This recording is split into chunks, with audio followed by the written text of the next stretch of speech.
Gawin ang spell na ito ngayong gabi. Ang simpleng spell na ito ay magiging mahalin ka at maalab ang iyong pag-ibig na kahit sino humalang ay walang magagawa. Napakadali nitong gawin, ngunit napakapangyarihan. Dapat kapag gagawin ito ay walang puot at galit ang iyong puso.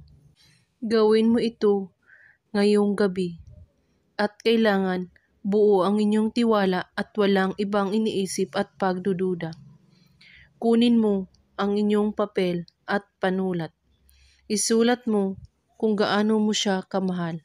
At pagkatapos ay isulat mo ang kanyang pangalan at ang iyong pangalan at sa likod ng papel isulat mo ito. Uli Zor Pontundok. At pagkatapos hawakan mo ito sa iyong kamay at banggitin mo ang pangalan niya at sabihin mo ito. Uli Zor Pontundok. At pagkatapos halikan ang papel ng 3 beses at saka sunugin ito at ipunin ang abo nito at ilagay sa maliit na bote at palagi mo itong dadalhin kahit saan kayo magpunta.